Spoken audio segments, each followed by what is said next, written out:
dari 10 hari awal daripada bulan suci Ramadan ini. Mudah-mudahan kita semua diberikan umur yang panjang oleh Allah Subhanahu wa taala sehingga kita bisa menyelesaikan bulan Ramadan ini. Amin amin ya rabbal alamin. Para hadirin yang dimuliakan oleh Allah Subhanahu wa taala, tentu kita sebagai seorang muslim yang berpuasa atau yang beribadah secara umumnya bukan hanya ingin mengerjakan sebuah ibadah fisiknya aja, ada. Tapi kita sebagai seorang muslim ingin mengerjakan ibadah sesempurna mungkin. Sesempurna mungkin. Kita hendak sembahyang sempurna. Kita hendak berpuasa, kita hendak mengerjakan puasa yang sempurna. Kita ingin zakat, kita harus ingin mengerjakannya dengan yang sempurna. Pokoknya kita sebagai seorang muslim ingin seluruh pekerjaan kita, ingin seluruh amal ibadah kita sodorkan kepada Allah Subhanahu wa taala dengan kesempurnaan yang bisa kita lakukan. Nah, hadirin yang dimuliakan oleh Allah Subhanahu wa taala, dikatakan di dalam kitab ini, kitab An-Nasaih Ad-Diniyah yang dikarang oleh Al-Imam Al-Habib Abdullah bin Ali Al-Haddad, salah satu penyempurna puasa yaitu dengan adab-adab puasa. Kita puasa kalau semestinya yang biasanya kita kerjakan puasa menahan lapar dan haus daripada terbitnya fajar sampai tenggelamnya matahari. Itu yang biasanya. Cuma ujar Imam Al-Habib Abdullah bin Ali Al-Haddad, wal shaimi adabun. Bagi puasa itu ada memiliki adat-adat yang mana dengan adat tersebut puasa kita menjadi sempurna. Nah, kita hendak puasa yang sempurna, kayak apa caranya? Ditambahi dengan adat-adatnya. Nah, kita berharap mudah-mudahan dengan kita menyempurnakan puasa, amal kita diterima oleh Allah Subhanahu wa taala. Kita mengerjakan amal ibadah kayak sholat misalnya, kita hanya menggugurkan kewajiban. Kayak puasa, kita hanya menggugurkan kewajiban. Masalah diterima ada diterima itu urusan Allah taala. Kita sebagai hamba menggugurkan kewajiban kita sebagai seorang hamba. Sholat kita menggugurkan kewajiban kita. Puasa kita kerjakan untuk menggugurkan kewajiban kita. Cuma kita pun berharap supaya amal ibadah kita seperti sholat dan puasa bukan hanya kita menggugurkan kewajiban, tapi kita berharap mudah-mudahan amal kita diterima oleh Allah Subhanahu wa taala. Kita tidak tahu apakah amal kita diterima oleh Allah Subhanahu wa taala atau tidak. Al-Imam Muhammad bin Abdurrahman As-Segaf, beliau mengatakan, jikalau aku tahu jikalau aku tahu nih ada amalanku, kayak misalnya aku membaca subhanallah, aku tahu amalanku tersebut diterima oleh Allah Subhanahu wa taala, maka aku akan menjamu seluruh penduduk Batak Kari selama 1 minggu penuh dengan roti dan daging. Jikalau aku tahu dari sini, jikalau aku tahu amal ibadahku, satu amal ibadahku diterima oleh Allah Subhanahu wa taala, maka aku akan menjamu seluruh orang yang ada di kota Tarim dengan roti dan daging selama 1 minggu full. Nah, itu jadi hanya aku tahu. Cuma kita sebagai hamba hanya bisa berharap kepada Allah Subhanahu wa taala, mudah-mudahan amal kita diterima oleh Allah Subhanahu wa taala. Nah, hadirin yang dimuliakan oleh Allah Subhanahu wa taala, ujar Imam Abdullah bin Al-Haddad, salah satu adat puasa yang dapat menyempurnakan puasa kita yaitu ujar sidin apa? Famin ahamiha, dan yang paling penting ujar sidin al-yahfaz lisanahu 'anil kadhibi wal ghibah. Yaitu hendaklah seseorang, salah satu adabnya berpuasa, hendaklah orang tersebut menjaga lidahnya, menjaga lisannya 'anil kadhibi wal ghibah, daripada berbohong dan ghibah. Ini yang paling utama. Yang paling utama ini jaga lisan kita, ujar Imam Al-Habib Abdullah bin Ali Al-Haddad. Saking anunya lidah ini dikatakan jismuhu shaghir wa jurmuhu kabir. Lisan ini, lidah ini bentuknya kecil, cuma akibatnya akan sangat besar bagi halus gak orangnya, cuman akibatnya akan sangat luar biasa bagi orang tersebut. Makanya di sini paling penting daripada ada puasa ialah menjaga lidahnya agar tidak berbohong dan agar tidak bergibah, agar tidak berbohong, agar tidak berdusta. Salah satunya berdusta apa? Salah satu kita harus berdusta apa? Mengaramputi orang. Ini dikatakan mengaramputi orang atau membohongi orang lain ialah sebuah dosa yang dapat menyebabkan puasa kita rusak. Kita lapah-lapah menjaga puasa kita dari pagi sampai sore, cuma kita rusak dengan berbohong satu kali. Kita rusak dengan hal tersebut, maka ada jadi sempurna puasa kita. Kayak apa puasa diterima? Itu masalah Allah Ta'ala. Kewajibannya gugur, tapi masa diterima Allah Subhanahu wa Ta'ala yang hanya mengetahui hal tersebut. Kemudian wal ghibah dan gibah. Nah, gibah ini kalau pengertiannya yaitu apa? Menyebutkan aib saudaranya, yang mana apabila saudaranya mendengar dengan berita tersebut, mendengar dengan kabar tersebut, saudara kita ada tidur, itu gibah. Istilahnya memanderakan keburukan orang lain di belakang orang tersebut, di orangnya ada di rumah kita, itu namanya gibah atau gosip. Tapi misalnya kita memanderakan, membicarakan keburukan orang lain, tapi orangnya ada di rumah kita, itu apa namanya? Itu namanya mencaci. Nah, walaupun yang kita sambat tadi jujur, tetap gibah karena orang yang ada di dalam kita. Karena apa?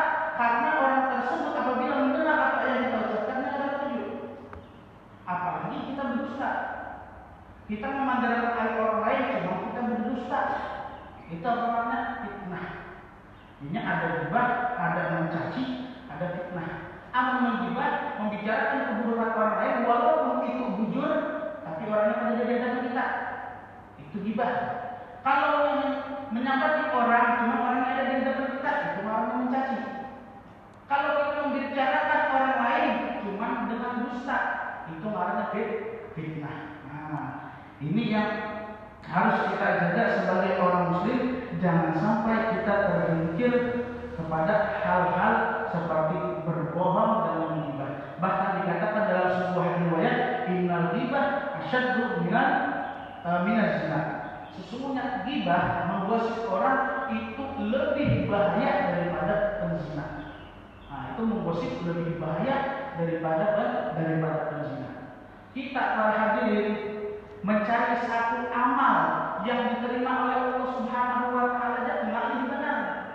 Tapi dikatakan dalam sebuah riwayat, apabila seseorang ada menzolimi orang lain dengan satu kali zoliman, maka Allah Subhanahu wa Ta'ala akan mengambil 70 amalan yang diterima oleh Allah Ta'ala agar orang tersebut, orang yang digibah tadi, dijuluk kepada orang yang digibahinya.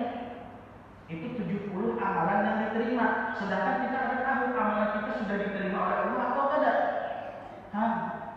Bahkan dikatakan dalam riwayat Imam Al-Hasan Al-Basri, pada zaman beliau ada para pemuka agama, orang-orang yang berilmu lah istilahnya, banyak yang membicarakan waktu itu lagi kenal tentang Al-Hajjaj bin Yusuf. Al-Hajjaj bin Yusuf ini seseorang penjahat yang luar biasa, kezalimannya tersebar kemana-mana. Cuman ini pemuka agama tempat dia memandangkan istilah itu menggosip hal tersebut. Oh, Hajjaj itu ini orangnya, Hajjaj itu ini orangnya, pokoknya menggosip. Jadinya Al-Imam Al-Hasan Al-Basri mendengar hal demikian, beliau ingin menegur para kawanannya tadi, para pemuka agama yang lain. Wahai saudaraku, ketahuilah bahwasanya Allah Subhanahu wa Ta'ala Maha Adil. Adilnya Allah Ta'ala apa? Allah Subhanahu wa Ta'ala akan meminta pertanggungjawaban daripada Hajjaj bin Yusuf atas segala kezaliman yang telah dia kerjakan. Sebagaimana Allah Subhanahu wa Ta'ala akan meminta pertanggungjawaban orang-orang yang telah menzalimi Hajjaj bin Yusuf. Kita ini menggibah orang lain walaupun dia jujur, dia salah, dia penjahat, tetap kita akan diminta pertanggungjawaban oleh Allah Subhanahu wa Ta'ala. Karena di hari kiamat Hajjaj bin Yusuf, seorang penjahat, dia akan mencari orang-orang yang mengibadinya. Untuk apa? Karena ini perlu di hari kiamat dengan amal-amal yang soleh.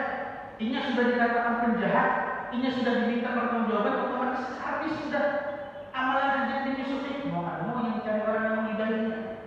Nah, ini itu sangat bahaya di dasar kita. Oleh karena itu para hadirin, jagalah lidah kita supaya kadang tergelincir terhadap sesuatu yang kadang diridhoi oleh Allah Subhanahu wa taala. Salah satunya adalah berbohong dan bergibah.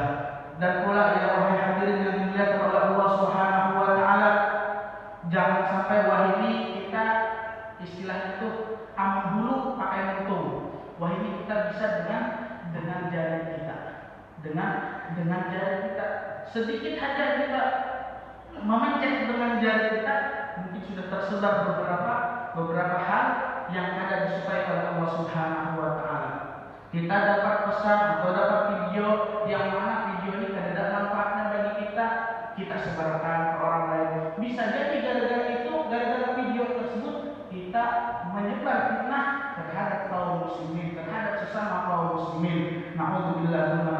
Maka hati-hati untuk menjaga anggota badan kita daripada hal-hal yang ada disukai oleh Allah Subhanahu wa taala. Kemudian dari Imam Al-Habib Abdullah bin Al-Haddad, hendaknya engkau wahfaz ainihi wa udhunahu 'anil nadhari wal istima' ila ma la yahillu lahu. Hendaknya ulang engkau menjaga mata dan telingamu dari melihat dan mendengar sesuatu yang kada dihalalkan oleh Allah Subhanahu wa taala. Tadi lisan, tadi lidah, sekarang ulang mata dan telinga. Jaga mata kita, jaga telinga kita daripada memandang dan mendengar sesuatu yang tidak dihalalkan oleh Allah Subhanahu wa taala, wa ila ma yu'addu fudulan fi haqqi. Dan kepada sesuatu membahas kita tuh jangan terlalu kepo dengan kabar orang lain, jangan harus dengan kabar orang lain. Karena apa? Bisa jadi kabar itu tidak ada manfaatnya bagi kita. Kita asalnya kada tahu menahu, tapi gara-gara ada kepo dalam diri kita, ada keingin tahuan yang kuat, maka kita tempat-tempat masalah tersebut.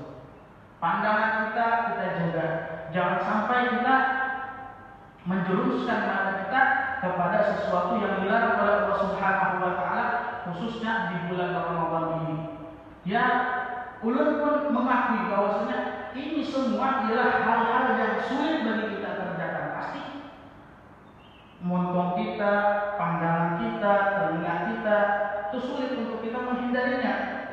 Cuma apa? Kita berusaha untuk mengurangi hal tersebut. Kenapa ulun katakan sulit? Apalagi zaman wahyu sudah ada HP. Siapa yang dalam satu hari tidak ada buku HP? Siapa? Mustahil.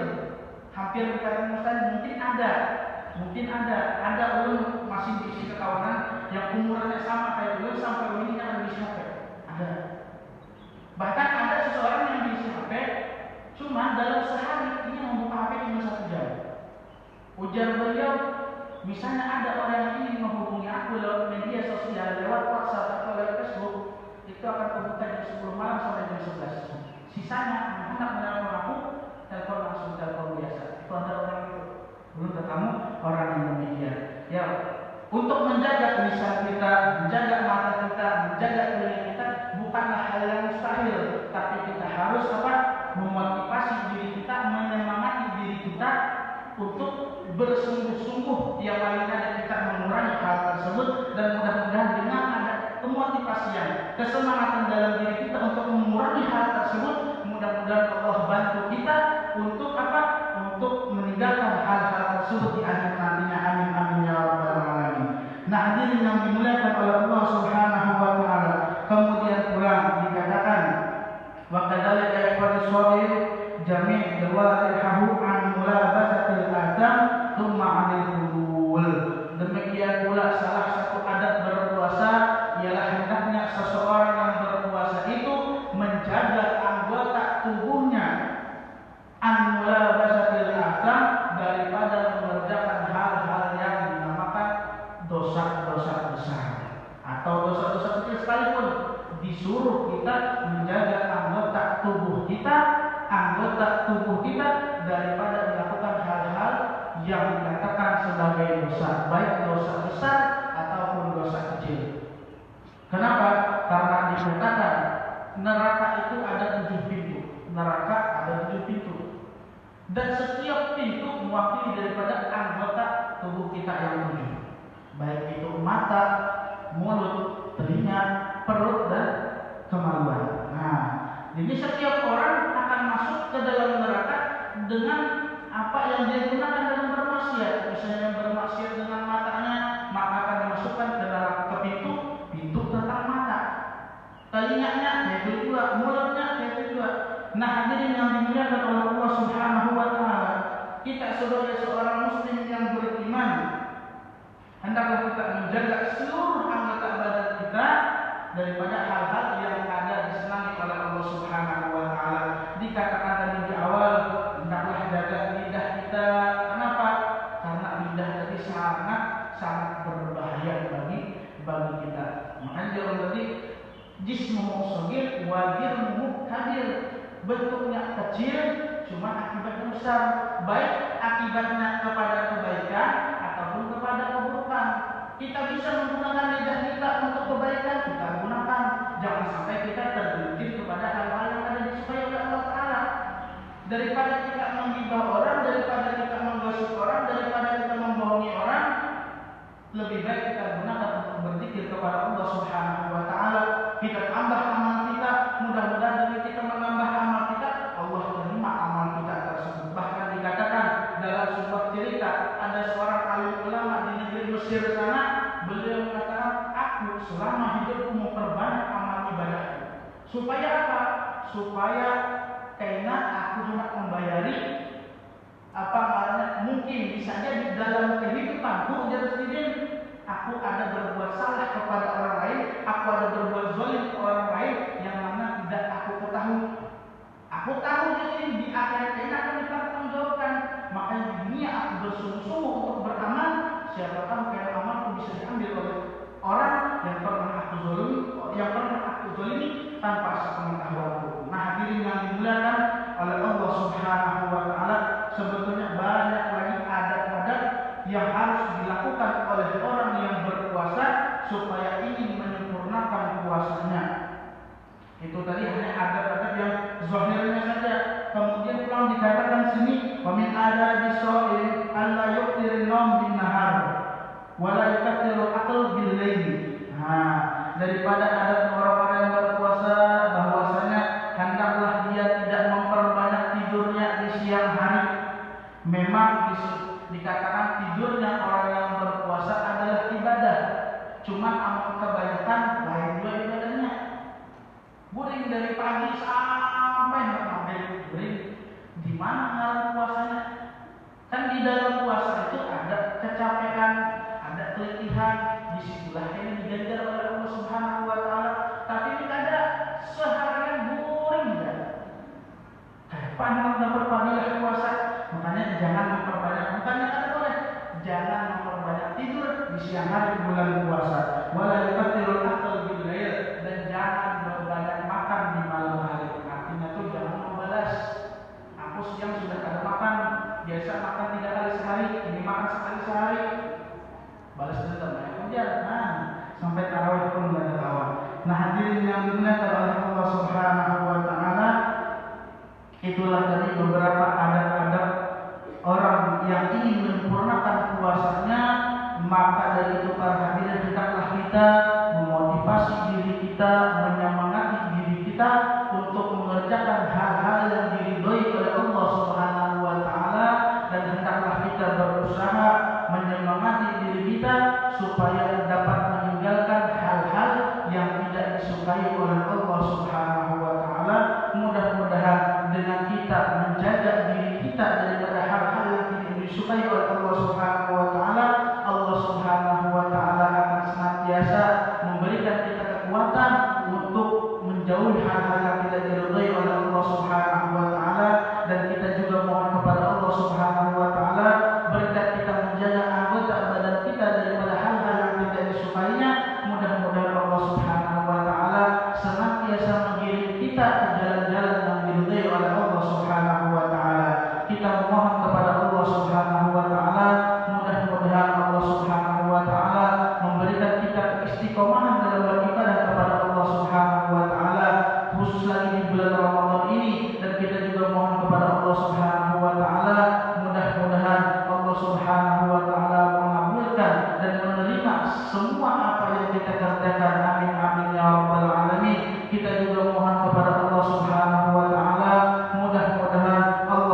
siratal ladzina an'amta 'alaihim ghairil maghdubi 'alaihim waladdallin. Amin. Amin. Bismillahirrahmanirrahim. Alhamdulillahirabbil alamin. Allahumma shalli wa sallim ala sayyidina Muhammad wa ala ali sayyidina Muhammad. Wa'afana ya karim, wa'afana ya rahim, wa'afana ya arhamar rahimin. Allahumma arzuqna fahma nabiyyin wa hifdzal mursalin wa ilhamal malaikatil muqarrabin bi rahmatika ya arhamar rahimin. Rabbana atina fid dunya hasanah wa fil akhirati hasanah wa qina adzabannar.